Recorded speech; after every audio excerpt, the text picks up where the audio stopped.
There they are, the four leaders of the four parties in Parliament, talking about the confidence vote that is expected to be coming next week. That was them talking this week, obviously. The NDP and Bloc Québécois have left the Conservatives as the only party looking to take down the government right now, and that vote is expected to happen on Wednesday, when we expect the non-confidence motion to be tabled and to be voted on.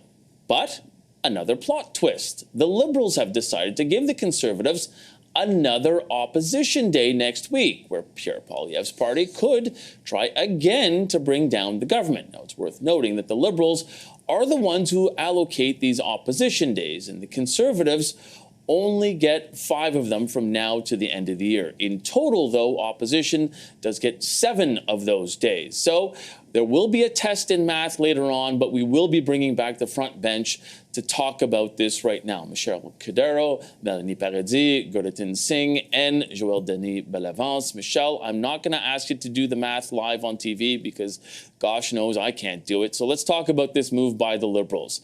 Do they have a death wish, or is this a smart move to make the Conservatives burn through their opposition days when the Liberals basically know that the other two parties don't want to bring them down just yet?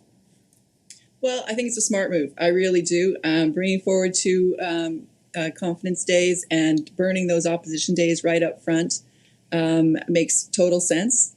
And it also kind of helps to, after the by-election loss, to show confidence that the House has confidence in him, which, you know, people might start to question if you put it off for too long. He's getting it done before he goes to New York.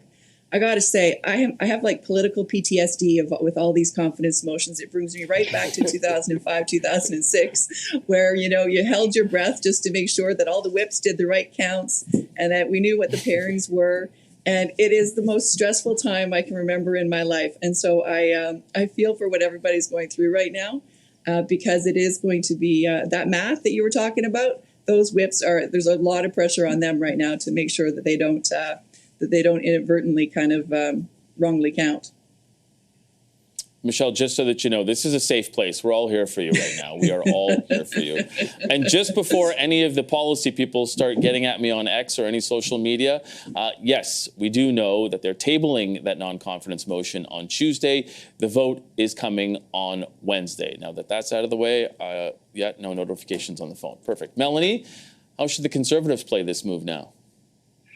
Well, look, it's really interesting that the Liberals and the NDP are often criticizing the Conservatives for playing games in the House when this is a really big game that the Liberals are playing. By putting these 2 opposition days for the Conservatives right up front, they're being quite cynical about the relationship with both the NDP and the Bloc, and they're basically guessing that they need to burn through these confidence votes that the Conservatives are going to put forward early on, while the Bloc and the NDP can still hold their noses and vote to prop up this government. So it is certainly smart, but it's also incredibly cynical of the Liberal government to do this. I think that the Conservatives have made it really clear that they are going to use every opportunity to try to take down this government and force an election on the carbon tax, because that's the only way that we'll see a change in this government and an end to the carbon tax that's crippling the bank accounts of too many Canadians. Gurritin, do you think that the NDP really has to be strategic about how and when they vote non-confidence? Because they have the Bloc as cover on this first one, but on the next one, do they have to be very careful, especially when it could be worded completely differently?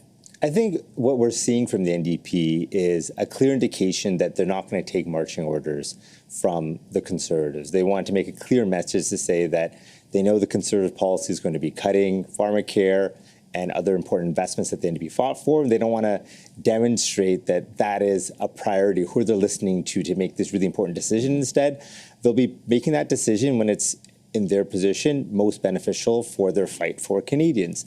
For the next vote, as it comes forward, we'll have to see it vote per vote. That's what the NDP has put forward, and as their strategy to deal with this overall, this, now that we're in a true minority government, if you will. And I think we're going to have to just see how each vote comes forward and how the NDP responds. Joël Denis, how does this now affect the tension in the House of Commons? We're only a week in, and it is feeling like it is on the boiling point. Yeah. Do you think by pulling this move or by going in this way that it will just amp up the tensions right now in the House? There's a big chance that this exactly what will happen, because already after 5 days of session, we've seen that the level of tension have risen to reach a new level that I've never seen since I've been covering Parliament Hill. And at one point that because of that tension, the toxicity in the environment in the House of Commons, at what points Canadians will not come to the conclusion that it's better for them to have an election and try to sort of put some order back in the House of Commons. But because I don't think that this Parliament, we have seen it this week, that it's become dysfunctional. Nothing can get done in a proper fashion without leaders going at each other's throat, basically. So right. I think we need sort of the ultimate arbiter, if I may say, referee, if I may say, the Canadian electorate, and then that's why we need an election. I think this fall, I think it will happen, whether by accident or by choice. Maybe Mr. Trudeau will decide himself that this Parliament is dysfunctional. He needs to appeal to Canadians to make a judgment on his record, but also on the position of the parties about many issues Canadians are facing, and then let voters decide. You're saying this fall, though? Yeah, my expectation is that Canadians will go to the poll this fall. Wow. I mean, Melanie, I think he's trying to up you for hot takes on this show, because usually you're the one that's coming with them, but JD, wow. On that next motion, Opposition Day motion, Melanie, do you think that it will be a non-confidence motion, or do they try and make it more nuanced? Because this one is very up and down. Do you have confidence in this Prime Minister and the government? Of course, that's not verbatim. I don't have it right in front of me. But do you think if the Conservatives put something in there on something like immigration or something else that really plays into another party's hand, like the Bloc Québécois, will they try and play that move now to try and essentially get another party on their side and voting down the government? They certainly could. I anticipate that they'll probably put several options up on the order paper. That's another tactic that is used. You can put as many as you want and then call the one that you ultimately decide on. This will be it'll be debated on the Thursday, but it won't actually be voted on until the Monday following. So we'll still be talking about this next week, I'm sure, to see how things will play out with that. What I imagine will be another confidence motion. Okay, and I'm being told that it may be on the Tuesday because Monday is a statutory holiday.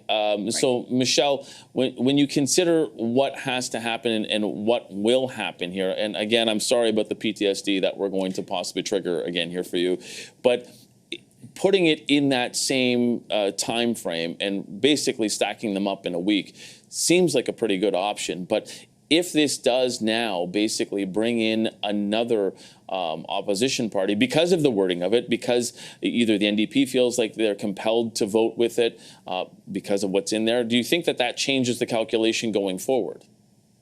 No, I don't. I think that these two, being so close to each other, are going to have pretty much the same vote. Different wording, I don't think is going to change what the Conservatives want to do. It's pretty transparent. And, the other thing is that, Melanie talked about, the cynicism of putting these votes up front. Well, there's also some cynicism, I think, that could build up in terms of if the Parliament isn't doing anything, if the opposition, all they want to talk about is actually going to the polls instead of actually advancing anything for Canadians. I don't believe that there will be an election this fall. My bets are probably going more towards the spring in a post-budget kind of scenario. But I think that once past these two votes, they'll probably have maybe a month, and then we'll go through the whole circus one more time of a couple of opposition days and looking around October just after all the provincial elections are done and seeing what window is there. And I think that's the time that's the most critical. And if Gilles Denis is going to be correct, that's probably the point that everybody's going to be kind of looking at. Yeah, and let's not forget that the Bloc Québécois and NDP each get one each in this. Geraldton, I'm going to come to you now on this one. I mean, does it change the calculation for the NDP if the wording is different? And what does the NDP do if, I don't want to say that there's a poison pill in there, but it's something that is certainly something that the NDP wants and will almost feel handcuffed, but to vote for that Conservative motion that would ultimately trigger some sort of election if the Liberals don't get all the votes? I think it'd be hard pressed to find a situation right now in which the priorities of the NDP and the Conservatives would align. I think they're pretty much far with respect to the Conservatives being really focused on austerity, their cuts to all these social services the NDP fought for, and the NDP is going to be looking at each vote as it comes forward, vote by vote, and on their terms and informed in their position by what's best for Canadians to make that decision. So I don't think the Conservatives would be able to wedge the NDP in any meaningful way. We're going to continue, I think, to see the rhetoric from the Conservatives to attempt to do so. But I think the NDP has showed a very clear indication now that they're not afraid to say no to the political games that the Conservatives play. Okay, unfortunately, we're going to have to leave it there. I love these games, but that's Gurdatin Singh, that's Joël Denis Bellavance, Michel Cardero, and Melanie Paradis. Thank you all for being here on the front bench.